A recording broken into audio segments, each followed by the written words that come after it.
Jai Mata Di. In previous class we discussed about chemical control of breathing, but today in this class we discuss about some disorders of respiratory system. Respiratory system के अंतर्गत आने वाले disorder में हमने सबसे पहला asthma को लिया है।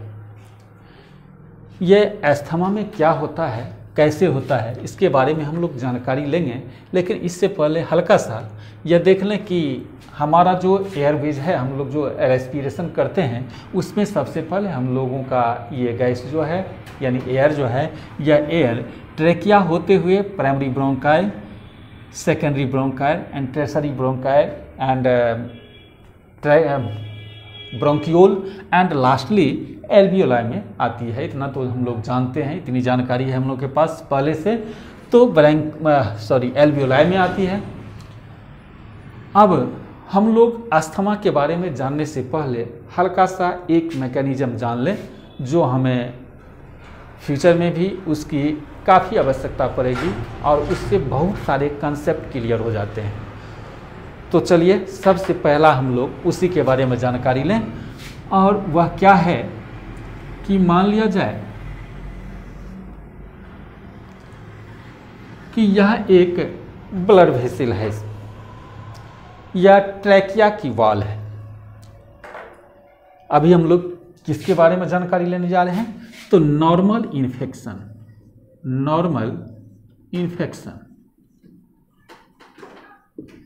इन्फेक्शन इन हिंदी इसको हम लोग बोल सकते हैं सामान्य संक्रमण। ये सामान्य संक्रमण क्या होता है, जरा इसके मैकेनिज्म को पहले जान लें क्योंकि इसकी आवश्यकता हमें पड़ेगी। इन नॉर्मल इन्फेक्शन में हम लोग देखेंगे कि वास्तव में एक बैक्टीरिया जो है जिसके लिए हमारा बॉडी क्या होता है, भोजन होता है। नहीं, एक बैक्टीरिया किसी प्रकार, जैसे हम लोग जिस समय ब्रीथ करते रहते हैं उस समय एयर के साथ हमारे ट्रैकिया में प्रवेश कर गया। इस ट्रैकिया का हम एक सेक्शन ले लेते हैं, इतना बड़ा एक सेक्शन यहाँ से काट करके ले लेते हैं, यही मान लीजिए है, ठीक है। अब ये ट्रैकिया में क्या हुआ कि एक बैक्टीरिया इंटर किया। ये बैक्टीरिया जिस समय इंटर किया उस समय तो आप जानते हैं बैक्टीरिया वेरी वेरी हैप्पी, क्योंकि हमारा बॉडी उसका भोजन है, और वह बोला अन्य सभी बैक्टीरिया से चलो चलो भाई चलो, वहाँ पर भोज हुआ है। जैसे कहीं पर कट लग गया, यहाँ पर कट लग गया, वहाँ पर ब्लड निकल रहा है, वहाँ पर भी बैक्टीरिया तुरंत आकर के जमा होगा, चलो चलो वहाँ पर भोज हो रहा है, यानी यहाँ पर वो आएगा खाने के लिए, प्रवेश करेगा हमारे ब्लड कैपिलरीज।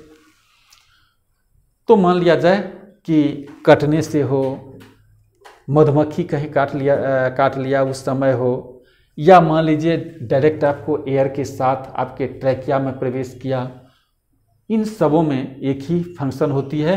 तो मान लिया जाए कि ये ट्रैकिया का एक सेक्शन है जिसमें यह ल्यूमेन है, यानी खोखला जगह जिससे एयर इंटर करती है, और यह जो है उस ट्रैकिया का वाल है, ठीक है। यह बैक्टीरिया जब यहाँ पर प्रवेश किया ट्रैकिया में, तो ट्रैकिया से यह क्या करता है, कहाँ पर आता है बाबू, वाल में, ठीक है। ट्रैकिया के वाल में यह प्रवेश किया। अब ट्रैकिया के वाल में जब प्रवेश किया तो प्रवेश करने के बाद, इंटर करने के बाद यहाँ पर देखता क्या है कि एक बहुत ही मतलबी एक सेल जो है वहाँ पर प्रेजेंट है, और वह सेल देखने में काफ़ी सभ्य महसूस होता है। यानी यह बैक्टीरिया जब उसे देखा तो बोला अरे भाई ये तो अजूबा चीज़ है, चलो चलो पहले उसी के ऊपर चलो।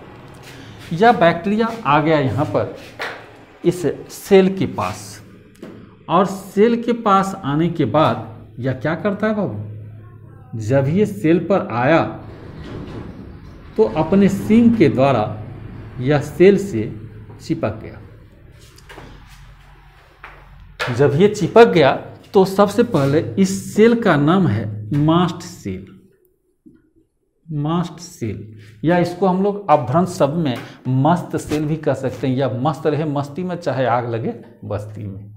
यह अपने आप में एकदम गुरूर वाला सेल है जो कहता है भाई हमें किसी कोई हमें धमका भी नहीं सकता है और मैं किसी को कुछ बिगाड़ भी नहीं सकता हूँ।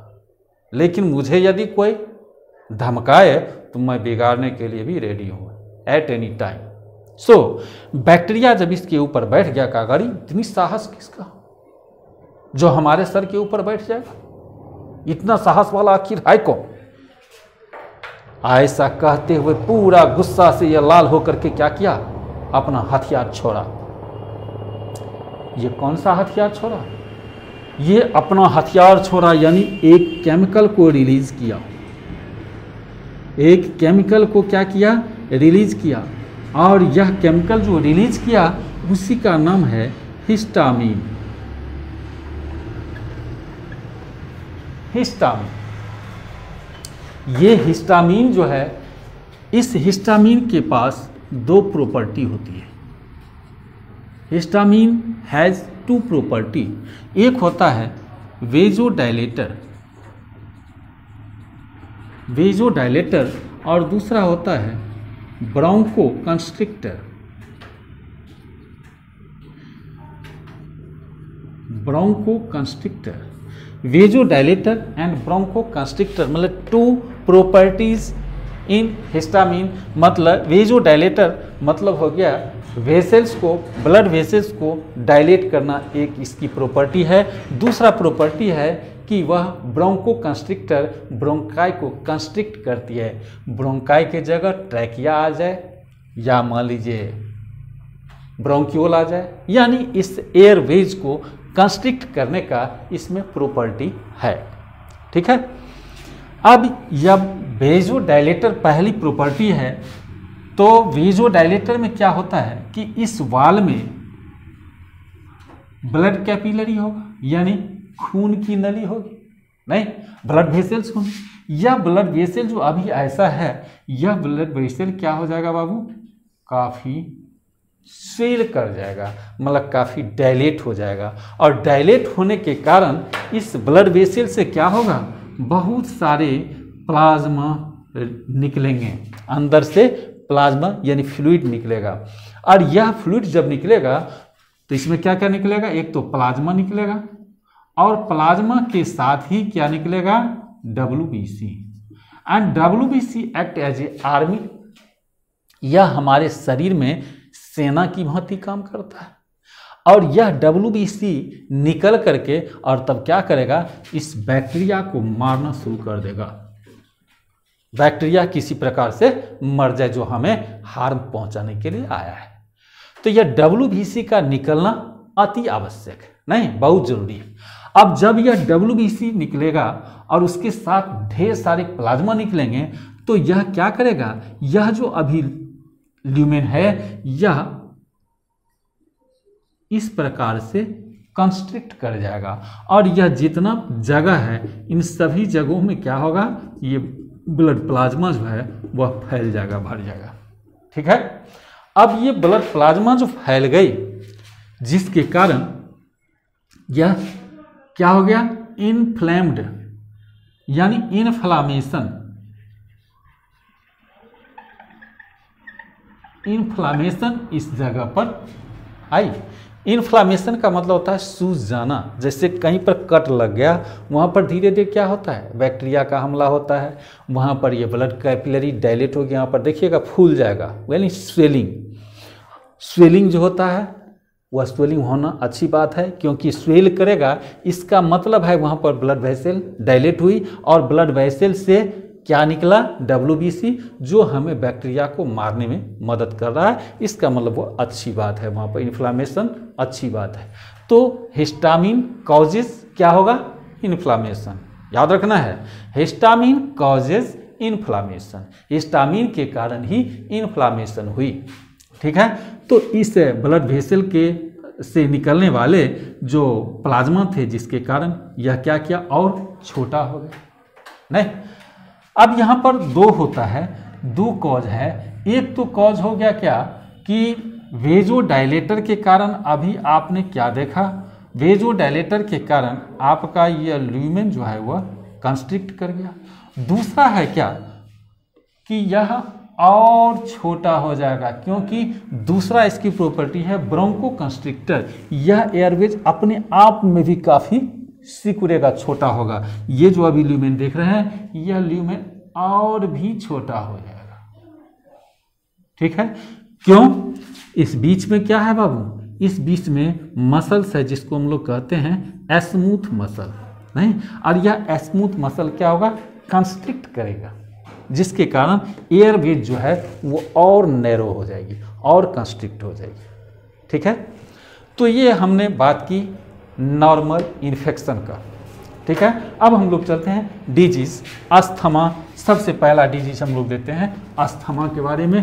अस्थमा में और कुछ नहीं, अस्थमा में क्या होता है बाबू कि जो हमारे बॉडी को नुकसान पहुंचाने वाला एजेंट नहीं है, वैसे एजेंट भी हमारे बॉडी को नहीं बल्कि दमा वाले पेशेंट के बॉडी में, यानी अस्थमा वाले पेशेंट जो होते हैं, अस्थमा वाले पेशेंट को अपने नॉर्मल लाइफ में जरूर देखा होगा आप लोगों ने। वह बेचारा काफ़ी मेहनत करता है, यानी मेहनत करता है किसी वर्क को करने में, बल्कि वह मेहनत करता है सांस लेने में। वो देखिएगा वो ऐसा करेगा,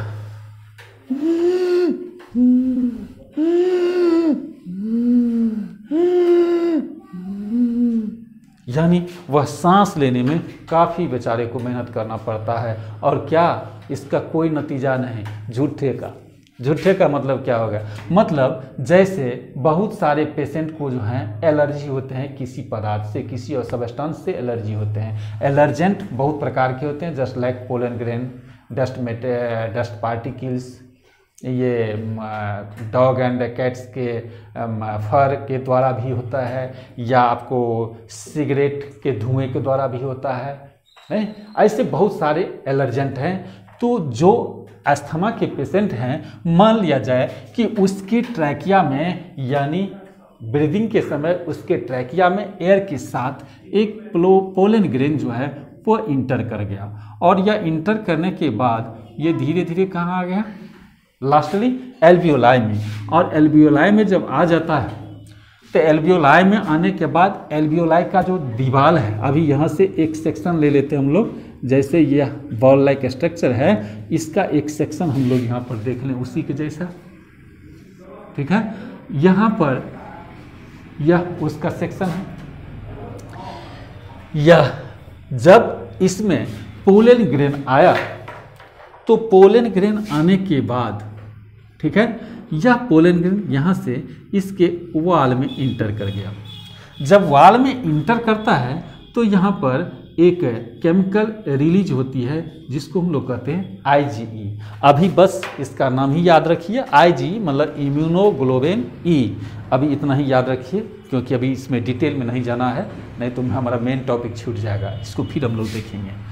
अब यहाँ पर जब ये आया इसमें, तो इस यहाँ पर क्या रखा हुआ है बाबू? मस्त सेल। मस्त रहो मस्ती में, चाहे आग लगे बस्ती में, यानी ऐसा सेल जो किसी से किसी को लेना देना नहीं, लेकिन अपना मस्ती में रहता है। अगर उसे डिस्टर्ब करोगे तो छोड़ेगा भी नहीं, और वैसे कोई रहेगा तो उसे डिस्टर्ब करेगा भी नहीं। लेकिन इसने जब देखा IgE, तो यह IgE इस पर आकर के क्या किया? चिपक गया, इसको नया नवेला देख करके, और यह IgE इस पर आकर के चिपक गया। जब ये IgE इस पर चिपका तो ये बर्दाश्त करने वाला तो है नहीं, यह एक केमिकल रिलीज किया, जिस केमिकल का नाम क्या है? हिस्टामिन। अब ये प्रक्रिया देख रहे हैं, ये प्रक्रिया झूठे का हो रहा है, क्योंकि पोलन ग्रेन उस पेशेंट के बॉडी के लिए कोई जहरीला पदार्थ नहीं है, कोई खतरनाक नहीं है, लेकिन फिर भी यह नॉर्मल इन्फेक्शन की भांति इसका बॉडी जो है वो काम कर रहा है, इसका इम्यून सिस्टम ऐसा ही काम कर रहा है। क्यों? क्योंकि अस्थमा वाले पेशेंट जो हैं, गौर से सुनो बाबू, अस्थमा वाले जो पेशेंट हैं उनका हाइपर सेंसिटिव इम्यून सिस्टम होता है, यानी asthma due to hypersensitive immune system,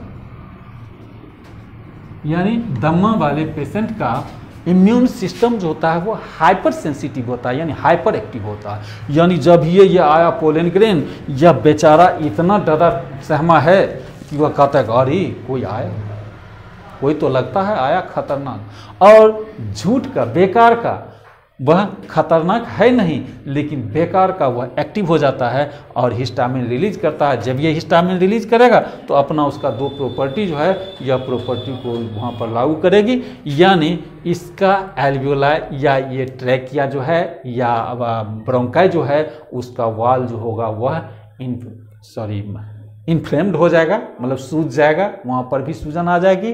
और यह जो है कंस्ट्रिक्ट करना, इसका एयरवेज जो है वो कंस्ट्रिक्ट करना शुरू करेगा, जिसके कारण उसे सांस लेने में काफ़ी कठिनाई महसूस होगी, काफ़ी मेहनत करना पड़ेगा। यहाँ पर एक आपने देखा due to hypersensitive immune system, और एक आप कह सकते हैं asthma, it is a allergic disorder, it is a allergic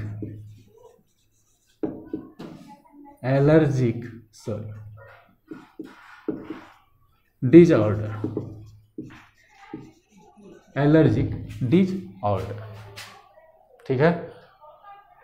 तो आज मैं इतना ही पर इसको लास्ट करता हूँ, फिर नेक्स्ट क्लास में हम लोगों को फिर मुलाकात होगी। तब तक के लिए जय माता दी।